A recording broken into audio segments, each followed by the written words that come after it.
Bonjour à tous et bienvenue dans une nouvelle vidéo comment bien préparer 2025. Je vais vous montrer toutes les étapes. Je vais vous faire tout un tour de mon Notion que j'ai préparé pour 2025. Vous allez voir, on va voir tous les onglets, on va passer partout pour que vous puissiez vous en inspirer et créer votre propre Notion. On va aussi voir les différents objectifs que je me suis mis, mon vision board aussi, mes mots-clés pour cette année. On va tout passer en revue si ça peut vous inspirer. En tout cas, si jamais vous aimez cette vidéo, n'hésitez pas à vous abonner, à liker et à commenter la vidéo. Merci beaucoup. Donc comment bien préparer 2025, par où commencer? Je vous montre mon template Notion. Je suis partie d'un template que j'ai pris sur Etsy, que j'ai revisité entre guillemets à ma manière. Donc il y a des choses qui viennent de moi et d'autres choses qui viennent du template que j'ai trouvé sur Etsy. Donc voilà, en tout cas je pense que je vais préparer mon propre template pour l'année prochaine. C'est un de mes objectifs, mais je vous en dis pas plus. Donc on commence, on est sur le dashboard de 2025. Il y a plusieurs catégories sur mon dashboard, donc c'est vraiment la page, la home page en fait. Donc il y a plusieurs catégories, une catégorie organisation avec mon monthly planner, mes quarterly planners, etc. Une catégorie goal qui est très importante parce que je vais vous montrer, j'ai mes goals par catégorie, j'ai mes goals par mois, etc. Une partie social media avec mon calendrier édito pour TikTok et pour YouTube. Et enfin, plein d'onglets pour un petit peu la vie avec ma liste de séries, de films, de lectures, les podcasts que j'écoute, un template pour la culture, les expériences que je peux réaliser, mes voyages, les buzz and rest testés, un suivi des partenariats d'ailleurs qu'il faudrait que je mette dans social, une wishlist parce que tout au long de l'année on a plein d'idées de cadeaux, etc. Et arrivé à son anniversaire ou à Noël on n'a plus aucune idée, donc au moins on peut tout noter au fur et à mesure. Le sport aussi, plein d'idées de vidéos que je peux mettre ici, les recettes et la skincare, mais on va tout passer en revue. En dessous, il y a le calendrier et enfin, j'ai l'onglet bilan 2024 si je veux me remémorer certaines choses de 2024.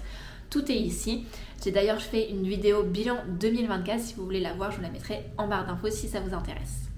On va commencer tout de suite, sinon la vidéo va être un petit peu longue. On commence par le premier volet organisation avec mon monthly planner. Donc j'ai mis ma bannière que j'ai créée sur Canva avec des photos que j'aime bien, qui me parlent.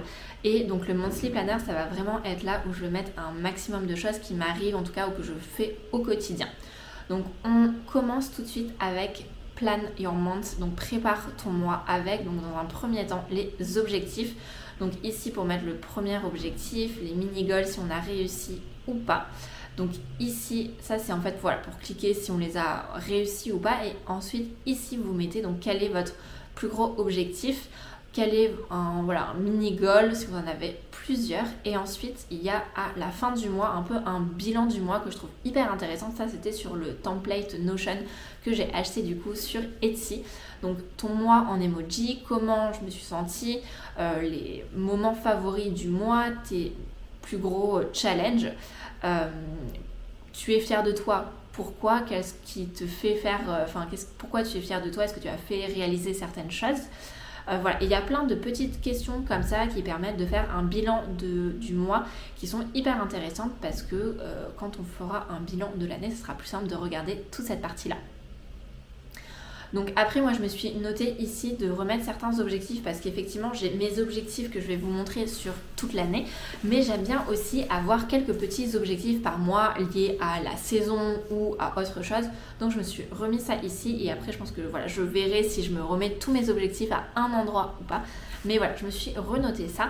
Et ensuite les highlights of the month, j'aime bien aussi le mettre ici juste pour l'avoir vraiment sur la première page. Ensuite, on passe au calendrier. Donc là, moi, je me note, vous allez voir, dès que j'ouvre une nouvelle page, je vais écrire tout ce que j'ai réalisé dans la journée, le jour. Ça, c'est le nombre de followers. C'est si je souhaite le remplir ou pas. Je ne vais pas le remplir tous les jours forcément, ça dépend. Si j'ai fait du journaling, de la lecture, méditation, du sport, donc ça, c'est un peu mes objectifs perso où je me mets un petit graphique pour voir si j'ai accompli ou pas ces objectifs. Et ensuite, là, j'ai une catégorie pour l'activité créative, si j'en ai fait une dans la journée ou pas. Et ensuite, si j'ai publié sur les différents réseaux sociaux. Donc ça va être pour le calendrier. Et ensuite, j'ai tous mes, on va dire, petits onglets. Voilà, je vais avoir plusieurs onglets. Donc un onglet Reading List avec tous les livres que j'ai lus au mois de janvier, les films et les séries que j'ai vus, les activités que j'ai pu faire, si j'ai eu des partenariats, si je suis allée tester des super bonnes adresses ou si j'ai écouté des podcasts. Je vais tout référencer ici et ça me fait vraiment un bon overview du mois avec tout ce qui s'est passé. Et ensuite, je vais noter les in et les out. Les in, en fait, c'est ce que l'on souhaite garder pour le mois. Et les out, c'est ce que l'on souhaite vraiment laisser de côté et qu'on ne veut plus voir le mois prochain. Et ensuite, sur cette page, je vous dis, c'est la plus importante. Donc, c'est hyper complet. Il y a beaucoup de choses. Mais donc, j'ai le daily planner, le weekly, quarterly, annual et ensuite mes goals par mois. Et ensuite, j'ai ici toutes mes catégories de goals, d'objectifs, en fait, d'ambition. Donc, j'en ai plusieurs, mais on verra ça un tout petit peu après parce qu'il y a vraiment une page dédiée à tout ça. Quand on revient ensuite sur la homepage, donc on a toute la partie organisation qu'on a vue et on a également la partie goal habit tracker. Donc pour les goals, je ne vais pas forcément filmer ma page sur tout parce qu'il y a des objectifs aussi que je veux garder un petit peu privés. Mais donc quand on clique sur goal planner, on arrive sur cette page. Donc pareil, j'ai créé la bannière pour vraiment être motivé au quotidien. Ici, on retrouve toutes les catégories d'objectifs. Donc, c'est aussi important de créer vraiment chaque catégorie et ensuite, dans chaque catégorie, d'avoir des objectifs bien définis et ensuite de déterminer des actions claires et précises pour atteindre cet objectif. Dans chaque catégorie, je vous recommande d'avoir 2 ou 3 objectifs. Donc, j'en ai noté plusieurs. J'ai une catégorie entrepreneuriat, une partie finance, une catégorie évolution personnelle, une catégorie sur la maison quand je vis, une partie lifestyle, une partie mariage bien sûr, une partie réseaux sociaux, une catégorie travail, une catégorie voyage et une catégorie wellness. Et donc, une fois que vous avez toutes ces catégories, vous avez sur le côté plusieurs onglets. Donc, un onglet où vous pouvez voir tous vos goals par catégorie, un onglet avec les monthly goals et enfin toutes les tâches à accomplir pour atteindre vos objectifs. Et vraiment, c'est hyper bien fait.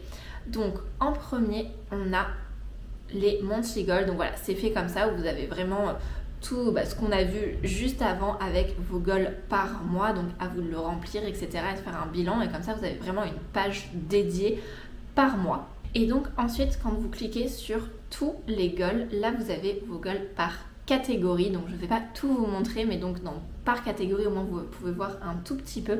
Mais par catégorie, il y a à chaque fois plusieurs objectifs et surtout dans quel quarter on doit, entre guillemets, les réussir pour vraiment se fixer des objectifs clairs et précis pour pouvoir atteindre au mieux ces objectifs. Et ensuite, dans chaque objectif, donc là par exemple, il y avait lire 3 livres de développement personnel. Donc, je souhaite réussir ça avant la fin de l'année, donc j'ai mis quarter 4. Et ensuite, j'ai mis donc des tasks, des steps, en fait des étapes claires pour réussir cet objectif. Donc, avoir son objectif, lire 3 livres de développement personnel, c'est bien, mais il faut vraiment des actions claires. Et donc, comment je vais faire? Quelles sont les actions nécessaires pour réussir cet objectif? Le premier, je me suis mis lire un livre de développement personnel avant mars, ensuite un deuxième avant le 30 juin 2025 et ensuite un troisième livre avant le 31 décembre. Et comme ça ira dans mes objectifs de mois et au moins je suis sûre de réussir cet objectif-là.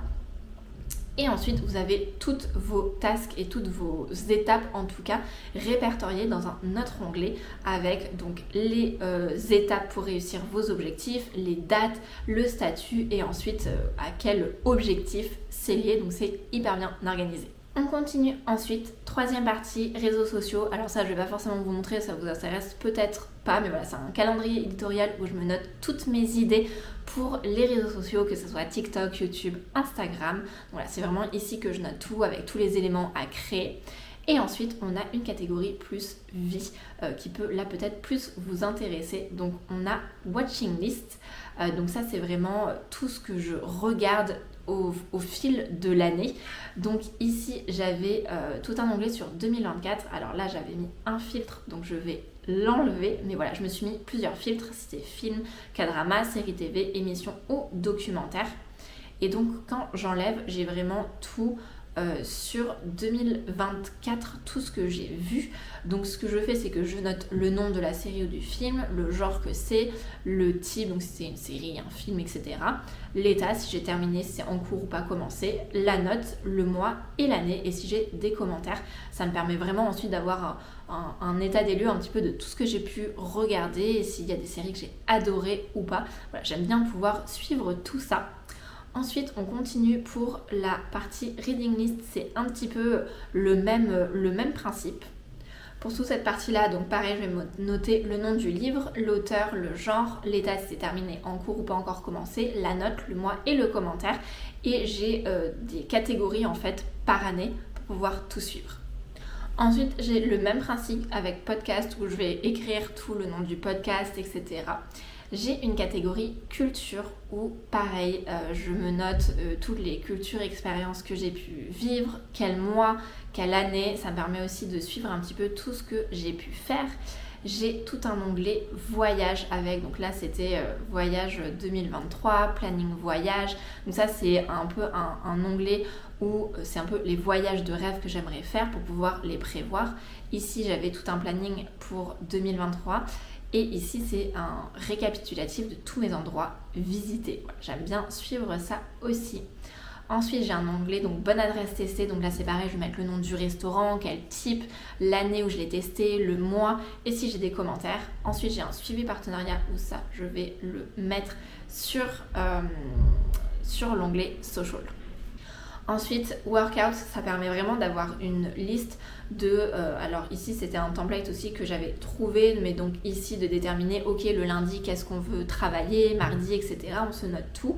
Et on se note en fait un petit peu voilà, les classes favorites avec les liens. Ça peut toujours être hyper intéressant et ça permet de ne pas toujours rechercher la vidéo. Au moins, elle est ici enregistrée et tout est ok. Ensuite, il y avait un onglet pour mes recettes, si jamais voilà, j'ai des idées ou quoi que ce soit, de pouvoir noter les nouvelles recettes. Et enfin, il y a un dernier onglet skincare qui permet de mettre, alors là c'est une photo de Pat, il faut que je le change, mais de mettre tous les produits que j'ai pu tester cette année, que j'ai adoré, ou les produits, à contrario, que j'ai un petit peu moins aimés.